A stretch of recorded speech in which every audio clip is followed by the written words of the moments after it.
All of these castings were all made by earthworms. Let me show you how I got to here. Today's the day. It's time to pull the castings out of the wild worm box. Let's head down to the creek and collect the new bedding.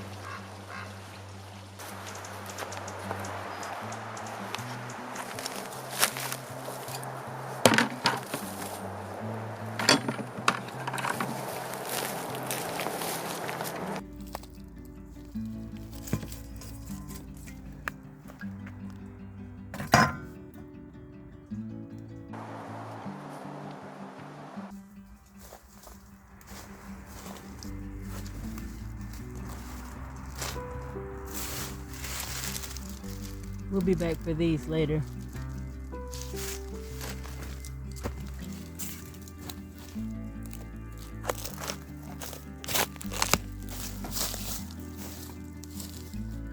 It's hard to tell right now. The creek's barely running, but it's over there. I've made my way down to the creek bank. Sand, silt, and clay. This is the sand and silt part. This is a free resource right beneath our feet, packed full of nutrients and minerals, and we're going to unlock it. These are aggregates, the sand and silt held together by bacteria and fungi. These are microbe condos. The turkeys were here. I make an effort to leave no trace. Or very little at least. No more carrying buckets. I'm back on the property and now I'm looking for clay. There is no shortage of gopher holes around here.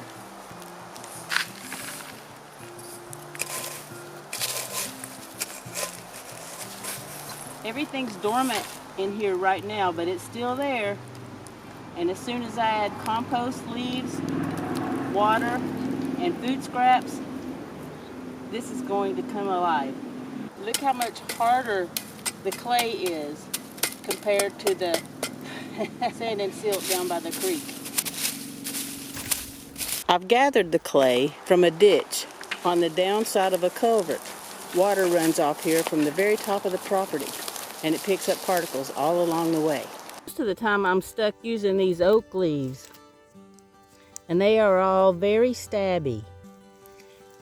These are willow leaves, and they're much more friendly. Now that fall is coming, I'll have tons of these, plus some leaves off of a bunch of aspen down on the creek. I won't have to play with old stabby again until next summer. Surely, I can still carry this.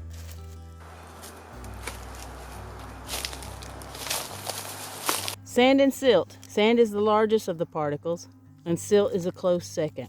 Clay is actually the finest particle and the most dense.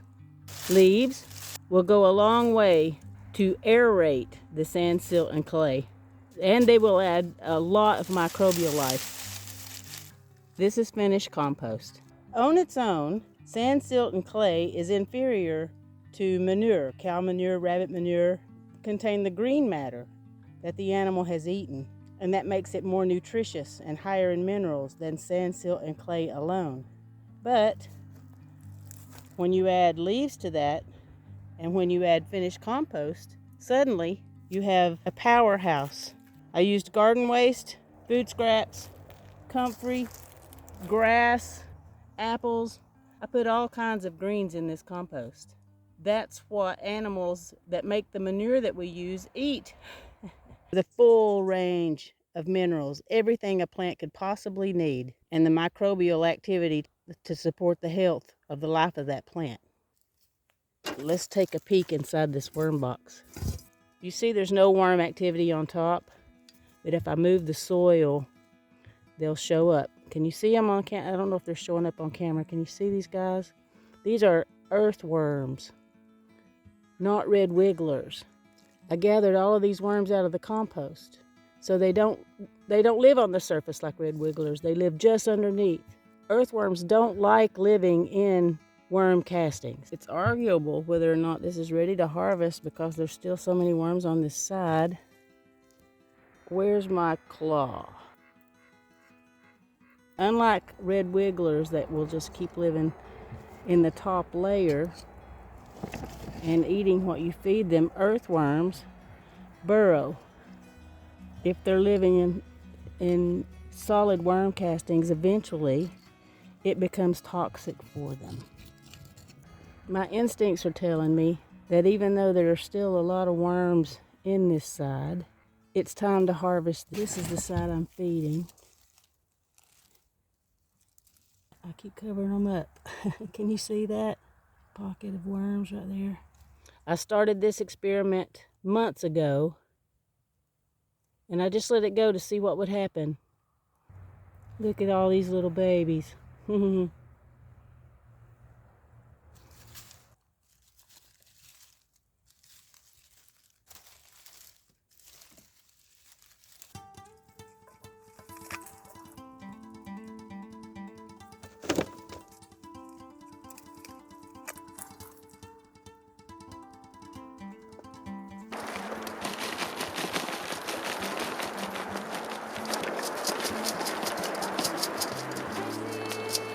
These buckets are food grade.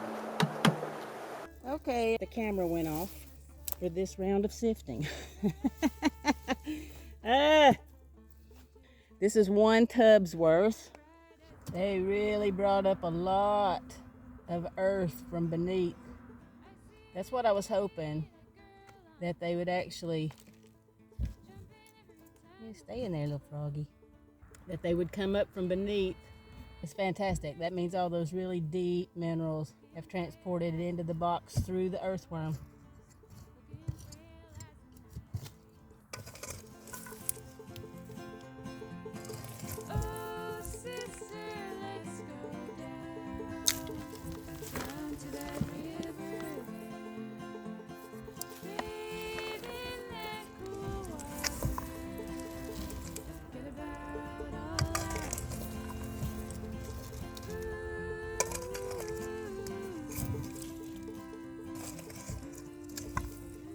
This is the second tub.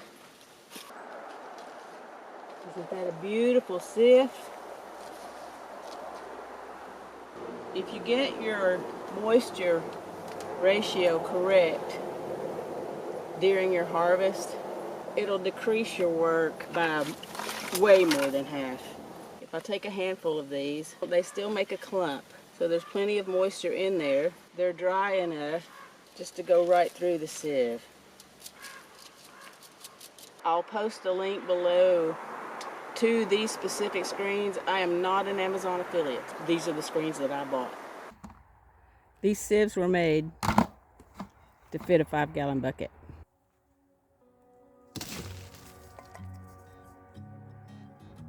I started with a 1/4-inch screen, but it was going so well I switched to the 1/8 because the 1/4-inch let a lot of worms fall through. What I love about these is they're stainless steel. I made a galvanized sifter first. It was much larger. I had screen inserts, and I hung it from the spine of my greenhouse. It worked very well. But that galvanized wire is really rough, and it weighed on me that it was probably damaging worms.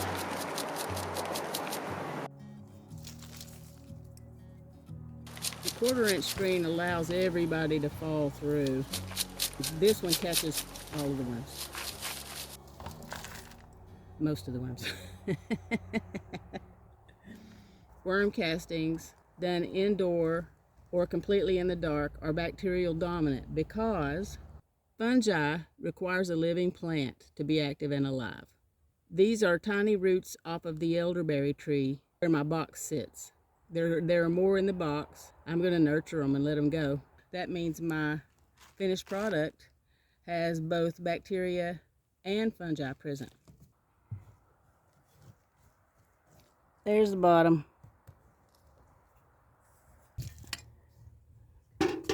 Here's the roots I was talking about.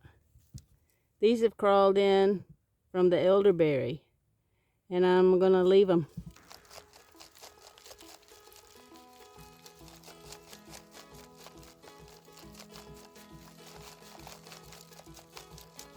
See all these little cocoons? It may not stand out very much.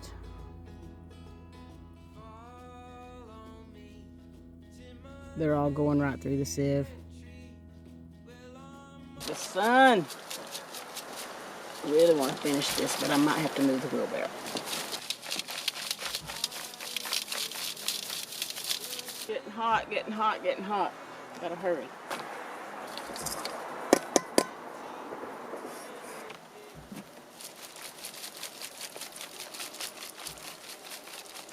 This is also food grade. If I was going to store these long term in this bucket, I would drill it full of holes. But I think I'm going to be moving them into a box. No matter what I do, there's going to be cocoons and worms in here. Oh, I wanted to put in leaves. Okay. This is fish water. It's getting really hot, and I just want to get these out of the sun. I swear, if I had to make a run for it and I could only take one tool, it might be this bowl. I'm not supposed to be lifting. You should see my MRI.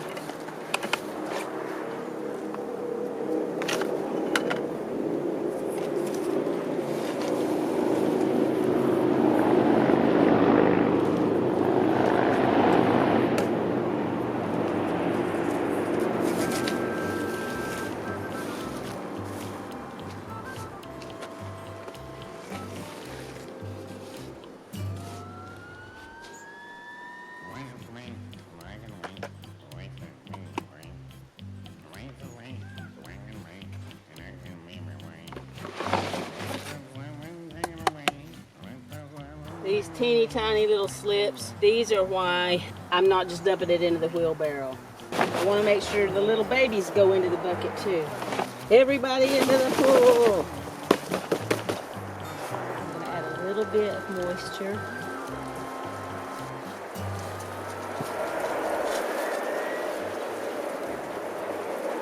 The first layer is damp leaves.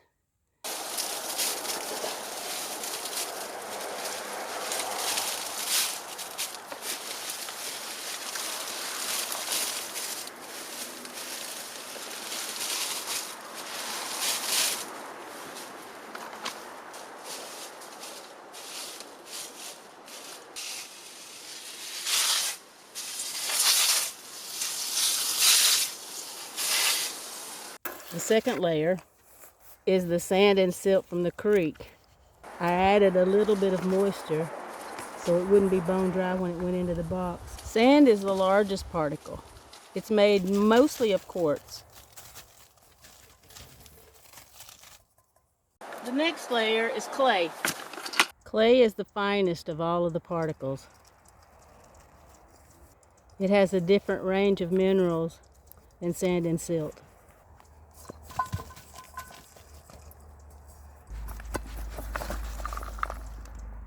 Clay is so much heavier.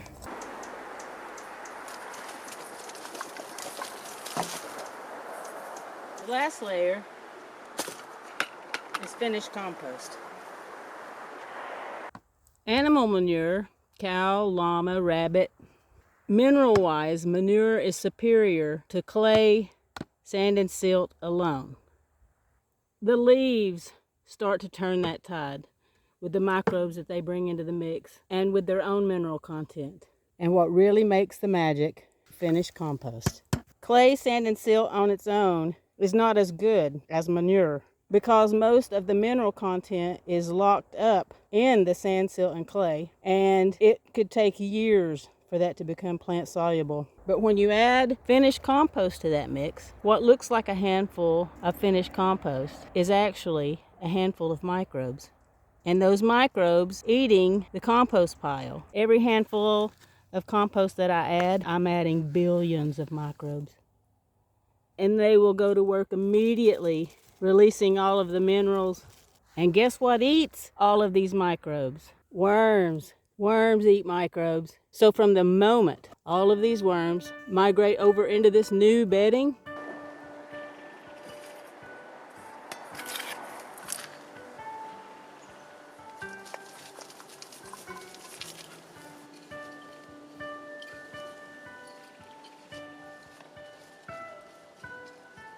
Okay, those are the basic layers. I want to make sure this doesn't get too compacted, and that's where these leaves come in. The compost will help with that as well. And it's also why I toss in sticks, rocks, corn cobs, all of this debris. This is biochar. It's nice and chunky.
I'm gonna go get some more leaves. Oh, and a drink of water.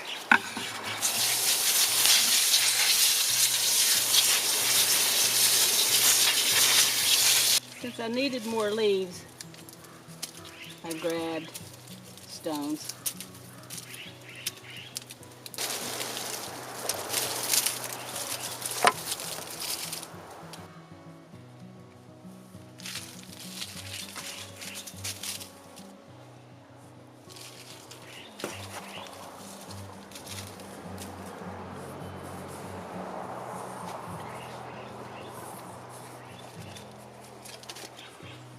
Clay is so much heavier.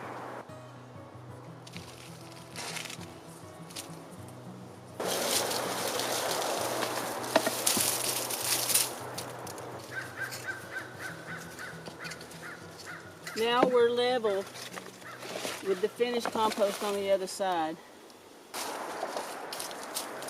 Looking nice and loamy.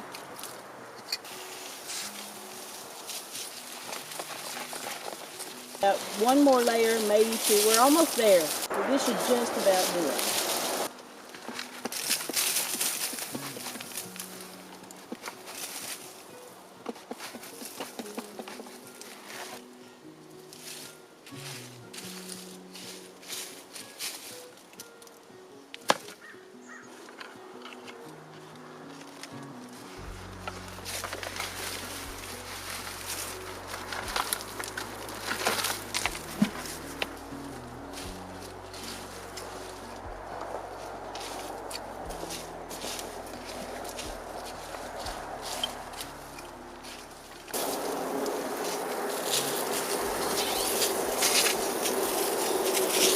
Now that I'm close to the top, I'm adding in the sift from the harvest. This is all the chunky bits. This is covered in microbes, so I'll put it right back in with the new bedding.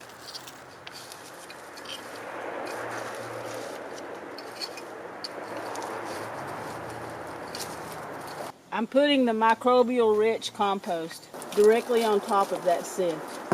The worms that are in there will have immediate access to billions and billions of microbes. Top this with a layer of leaves. There's no chance of pathogens. There's no insecticides. There's no pesticides. My worms will be safe here. When I grow my food in this, it's safe for me. Plus, it's free. Those last two elements, well, the three. The sifting with all the microbes, the compost made out of garden scraps, made out of food scraps, and the leaves, the addition of this organic matter. And after the microbes consume the sand, silt, and clay particles, then the worms will eat the microbes. And what comes out of the worm is plant soluble.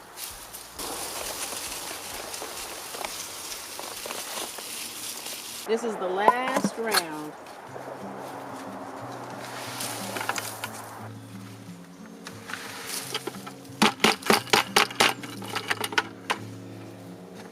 I'll be a little more intense with the compost on the top.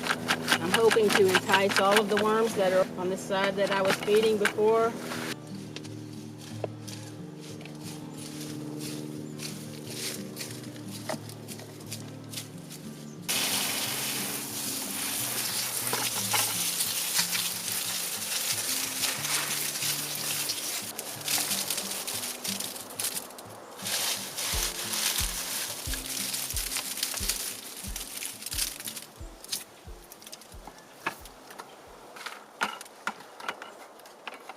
This is the rest of the sift.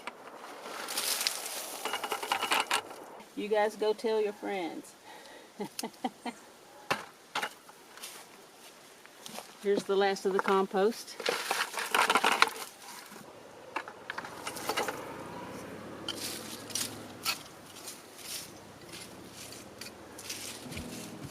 And a nice leaf cap to finish it off.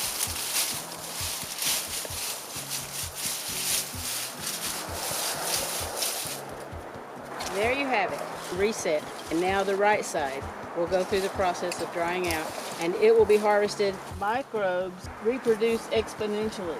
The microbes that were on the compost and on those leaves are exploding throughout all of this new bedding. The worms will come over, they will eat those microbes, and what comes out of those worms is all of this mineral content in plant-soluble form. Now I'm going to do one more thing. But I'm adding what the animals eat and turn into manure. I'm adding food scraps. Coffee grounds. We'll add in a couple of apples. You have to be careful with apples though. They can ferment, and the ferment makes alcohol, and it's not good for worms. A little bit of eggshell all the way across. So the microbes love this stuff. This whole process really is all about feeding microbes. Eventually, all this will break down so that it's small enough to fit into a worm's mouth. This hemp powder. Good luck, worms. I love these guys. It's fun taking care of them. I bet those microbes wipe out those scraps in the next 2 days. Round and round we go. Ultimately, everything that you just saw go into that box is going to go into me. I'm stardust. Thanks for watching. See ya.